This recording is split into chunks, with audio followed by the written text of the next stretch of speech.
The origins of minghun, or spirit marriage, are difficult to pin down. Some researchers suggest that the practice goes back as far as 1700 BC, but the earliest well-known example was reported in Chen Shou's Records of the Three Kingdoms, widely regarded as the definitive history text for the Three Kingdoms period. According to the texts, Cao Cao was a statesman and warlord during the end of the Han Dynasty.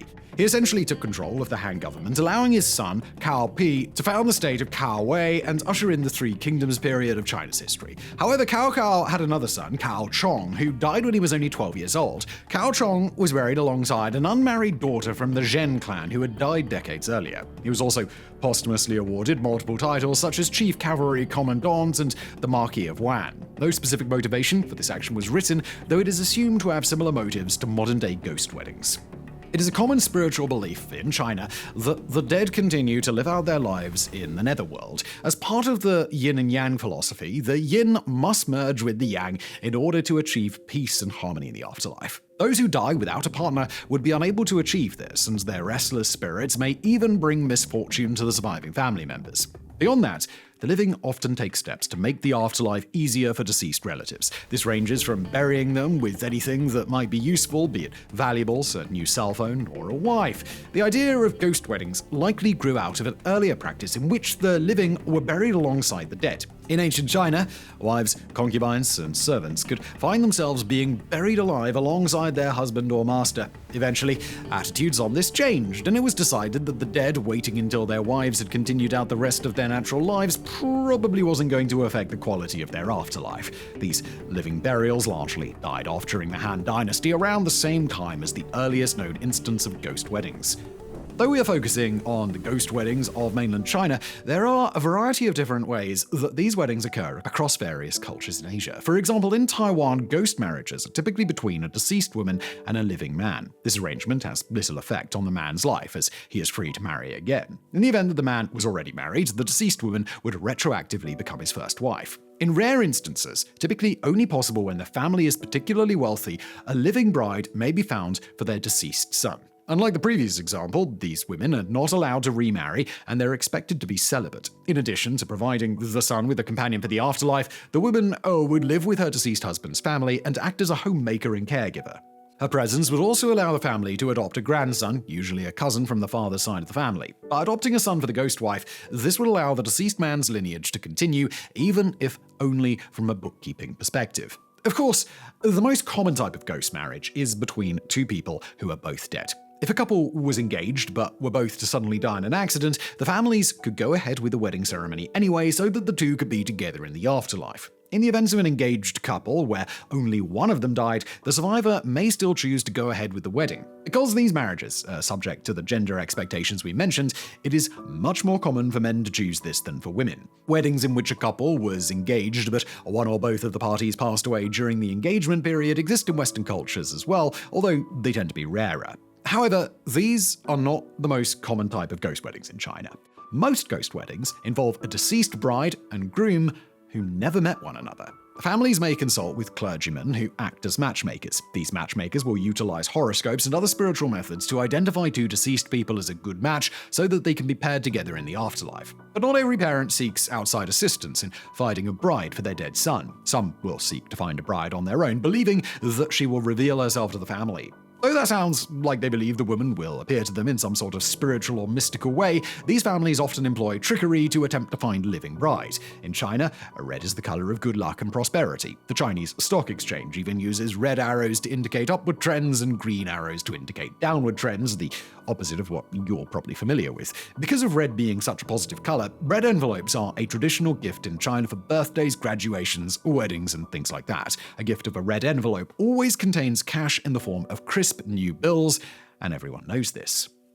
When seeking a living ghost bride, families will drop a red envelope on the street and then hide, waiting for an unsuspecting woman to come by and pick it up. Because red envelopes are so ubiquitous in Chinese culture, anyone who saw one would immediately know what was inside. A woman could see the envelope on the ground and think to herself, "Hey, free money!" only to suddenly be swarmed by an entire family congratulating her on being chosen as their dead son's bride. And of course, for those that don't want to attempt matchmaking or coercing a living bride, they can always just buy a corpse for their ghost wedding. Despite being very common, particularly in more superstitious rural areas, ghost weddings have been illegal since the People's Republic of China was officially founded in 1949. There are various reasons for this, including ethical implications and the public health risk involved with dealing with decomposing bodies, but what is often cited as the main reason for ghost weddings to be illegal is China's attempts at social modernization. The practice is seen as superstitious and archaic, and it does not align with the more modern societal views that the country seeks to uphold.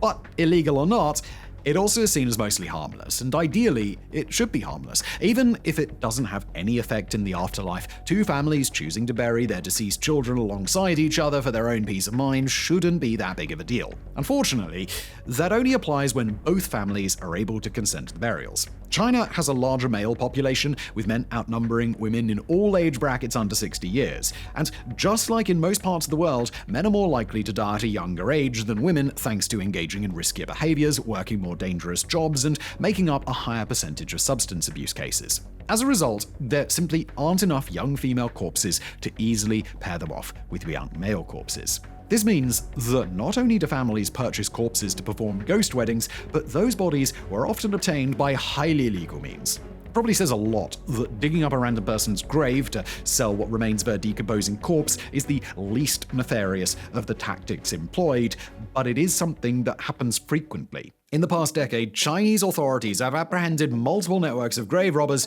who were looting graves of women, regardless of whether or not they were single, and selling the bodies or bones to families to use in ghost weddings. How much a ghost bride will sell for depends on various factors, such as the attractiveness of the bride, her social standing, and most importantly, the state of the body. Bodies are divided into three categories based on level of decomposition. The most sought after are so-called fresh ones, which are women who have only recently died. Negotiations for these bodies may even begin while the woman is still in the hospital before she's even died. The next ones are so-called wet ones. These bodies are in a more advanced state of decomposition, ranging from a few weeks to a few months old. Though less desirable than fresh ones, the body still retains some amount of moisture, which allows them to be presented in a more lifelike state for the ghost wedding. Finally, there are older bodies, referred to as dried meat. These bodies are much older and can range from someone who has essentially been mummified all the way down to just their bones or even cremated ashes. Although there is a considerable price range depending on the state and perceived quality of the body, most reporting puts it at a few to several $1,000s, regardless of which type of ghost bride is being purchased. It's also worth noting that most of that reporting is 10 to 15 years old, when the ghost bride trade started to make international headlines. But we'll come back to that detail at the end. There have been several high-profile arrests dealing with ghost weddings. In 2007, a farmer from Shaanxi province named Yang Dongyang was arrested in connection with this black market cadaver trade. But it was much worse than just selling grave-robbed corpses. Originally, Yang had been involved in human trafficking. He would purchase or abduct women, usually mentally disabled sex workers, and sell them off as brides to the living. It wasn't until he met another man that was familiar with the ghost bride trade that Yang learned the women were worth more to him dead than alive. He currently had imprisoned a woman he intended to sell off as a bride for about $1,600, but once he learned he could get over $2,000 by selling her off as a ghost bride, Yang promptly killed the girl and sold her to an undertaker. Police eventually arrested Yang and charged him with 2 murders. It's believed there were others. Another harrowing incident took place in July of 2016 when Miao Tanjiang decided to purchase a bride for his deceased nephew. An acquaintance of his, Hu Aliane, said that there was an unmarried and dying girl back in her hometown and that the family had already decided to sell her body for a ghost wedding. Hu was acting as an intermediary for the transaction and with her co-conspirators posing as the victim's family. They agreed on a price of $4,700 for the body of a woman known only by a pseudonym of Zhao Mai. The wedding was scheduled for July the 15th, and the 2 men posing as Zhao's relatives were going to deliver the body to Miao a couple of hours before the ceremony. They dropped her off at about 5 p.m., and Miao and others changed her into a wedding dress before placing her in a coffin and nailing it shut. They then proceeded to dig up the grave of Miao's nephew so that he and Zhao's caskets could be interred side by side. The job was nearly done, and they were ready to pile the dirt on top of Zhao's coffin, but before they could, they heard a banging noise that seemed to be coming from inside. Miao called out, but there was no response. Though they were initially startled and somewhat afraid of the sudden noise, they decided to open the coffin. To their shock, Zhao had seemingly come back to life. The police were called and brought to the scene to take Zhao into their care. When asked why they didn't realize that Zhao's body was too warm to be deceased, Miao explained that it was a cold, rainy day and that they thought they were putting a dress onto a dead body, and they just wanted to get it all done as fast as possible. Further investigation showed that her kidnappers had sedated her on the way to the cemetery with what they mistakenly believed was a lethal dose. She hadn't responded when Miao called out because she was deaf, mute, and severely mentally handicapped. Unfortunately, this meant that her real identity could not be determined, nor could she serve as a witness, as she was not capable of cooperating with the police investigation. But that doesn't mean that her abductors escaped justice, who, along with 5 of his accomplices, were tracked down and arrested. Although this is one of the more sensational stories that has received a moderate amount of coverage in the West, it is far from an isolated incident. For decades, there have been reports of a black market for female bodies. As demand increased, grave robbing wasn't enough to keep customers satisfied, and murdering women to fill the orders for ghost brides became a more common practice. In the vast majority of these instances, the women targeted tend to be sex workers, mentally handicapped, or both. Despite all of the reports of the police busting grave robbing rings and even trafficking and murder conspiracies like in the previous story, the problem shows no signs of going away. If anything, it may be getting worse, as criminals are more incentivized to go further to fill the demand for ghost brides. We mentioned earlier that most reporting puts the price of a female corpse at a few to several $1,000s, but those reports tend to be 10 to 15 years old. A more recent report stated that in today's market, 15,000 won, roughly $21,000, won't even get your bones.